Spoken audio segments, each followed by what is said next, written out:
Welcome to my YouTube channel and to my train room. Today I'm going to follow the request of one of my viewers and run a local freight on camera for everyone to see. The way I operate may not be completely prototypical, but I think it's good enough for me. It seems to work, and this is how I do it. So let me get the camera turned around and find our train. I'm here today to run a local freight over the road, and I am with trainee operator Zeus. Hi Zeus. I think he's gone to sleep on the job. Anyway, as always, we are provided with a clipboard and a single sheet of instructions. Gives everything we need to operate the train, including a switch list, special instructions, and where we'll find the locomotive.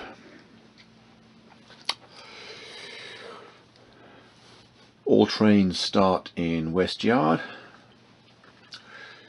We have undecorated 280, channel number 20, and 8 revenue cars.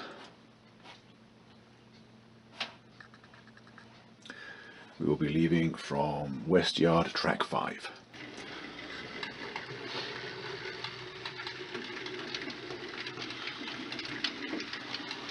Our first stop is at Centerville, where we have 2 spurs to switch on the way out. Since it's a turn, we will do only the trailing point spurs in this direction, leaving the facing point spurs for the return journey.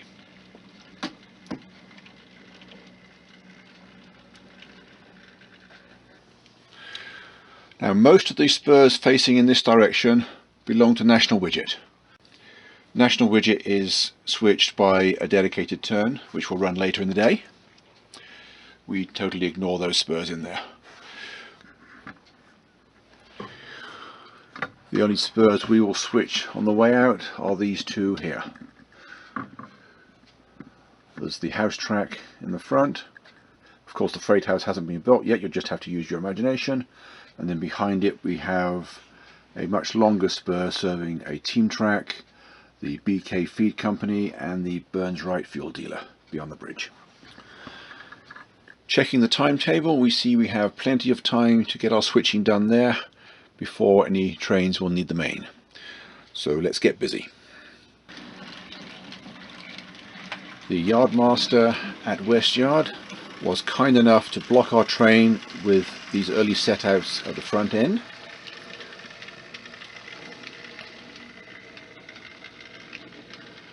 First thing we're going to have to do is pull all the cars that are blocking our route. We have a load of coal for the fuel dealer, and there are 2 cars blocking that. Also, I'm not allowed to run the locomotive into the building, so I will need every car in this area as a handle to reach the trestle.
flat car with the canisters on it needs to go back where it was, because that one we're not picking up.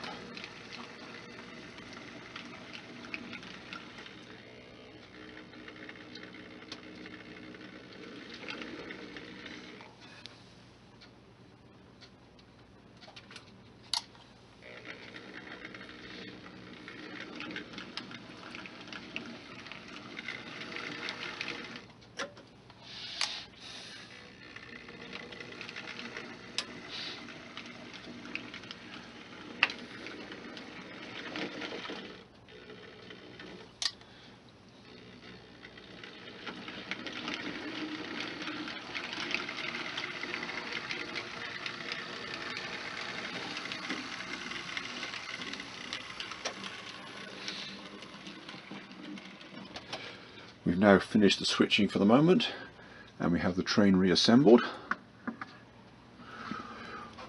We still have quite a bit of time to wait before the opposing train gets here, but unfortunately not quite enough to reach the next town. So we're just going to have to wait here until it gets to us.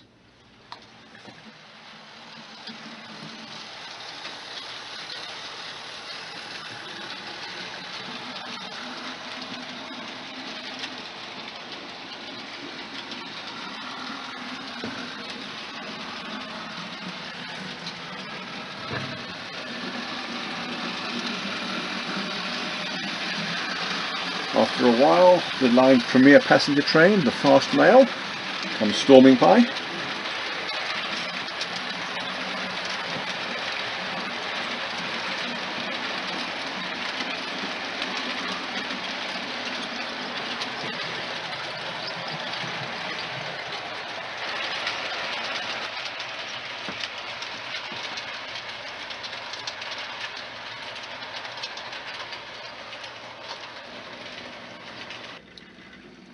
We are now free to depart for Eastleigh.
Upon arrival, the first order of business is to cut off the locomotive and turn it on the Y.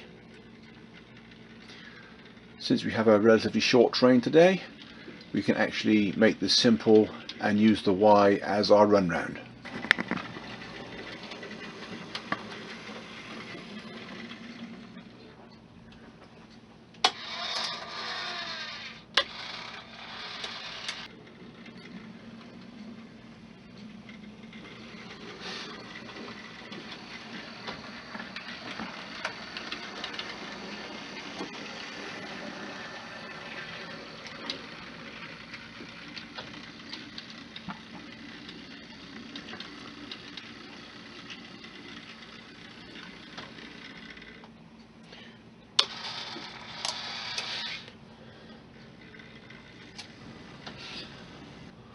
The next thing I'm going to do is cut off the caboose and get it out of the way.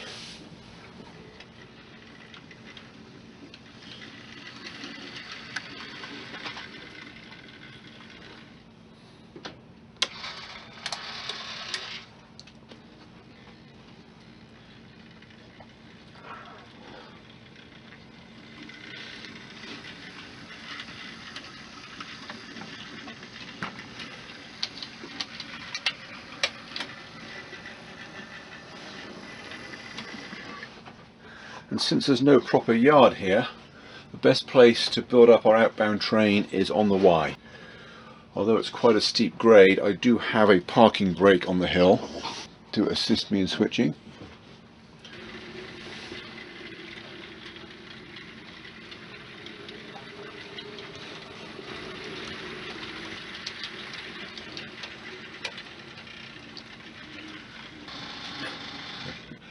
Now, most of the industrial spurs that this train will eventually switch at Eastleigh have not been built yet. So to get around that problem, I'm giving it some extra work to do. In this case, I've got 2 reefers to set out at the icing track. Of course, the ice house hasn't yet been built, so you'll just have to use your imagination. And also I have one covered hopper, which will ultimately end up in float yard, which is down of course by the car float. This train doesn't go all the way down there, so I'm going to head part way down the hill and leave it on the transfer track.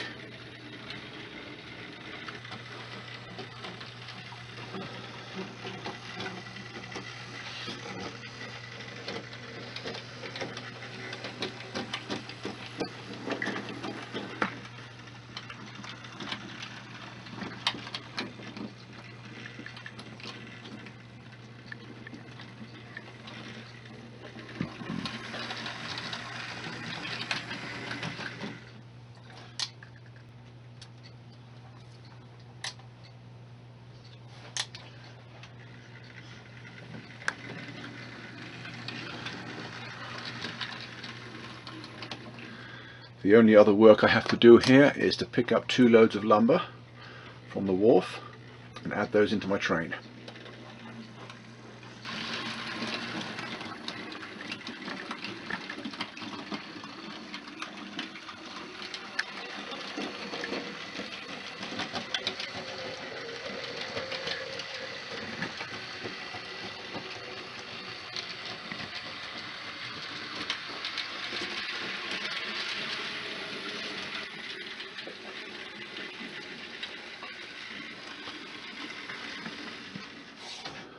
Our train is now ready to return.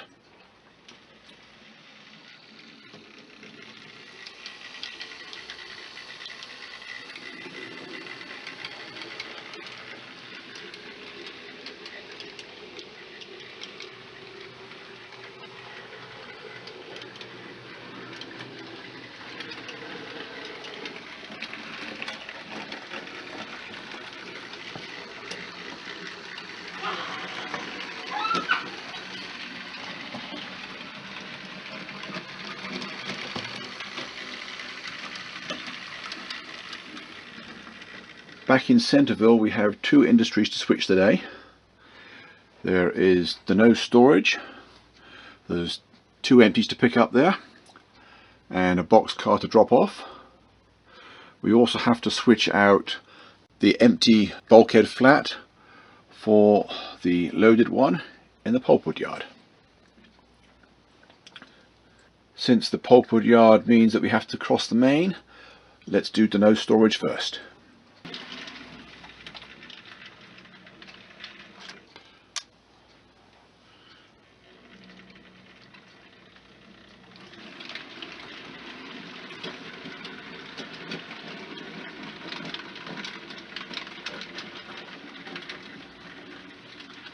I'm going to have to leave these 2 on the centre track for now because I don't have quite enough clearance in that spur to switch 5 cars.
I don't have time to switch the pulpwood spur and clear the main line again, so I'm just going to push the train back in preparation for that move.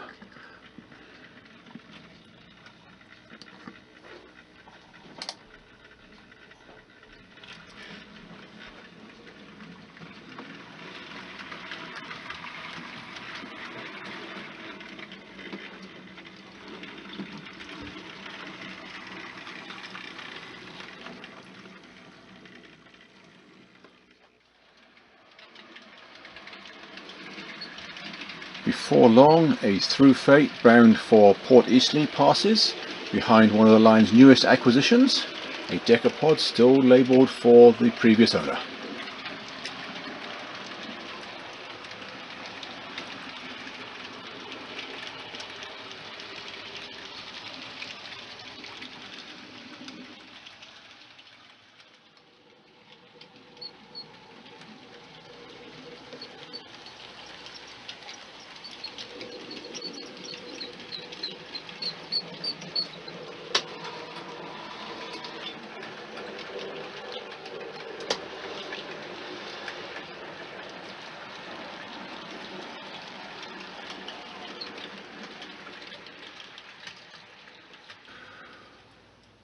With the through freight passes, it's now time to switch the pulpwood spur.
Our train is now assembled and ready to return to West Yard.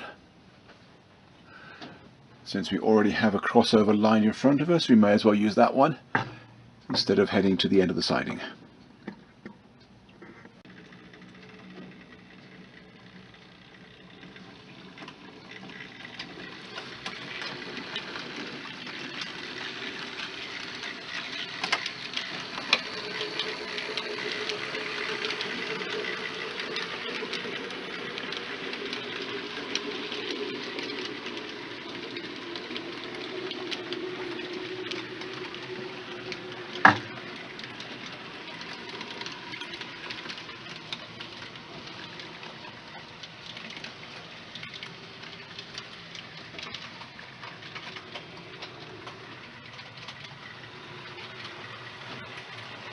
Here we are back in the staging closet and the same track that we started in.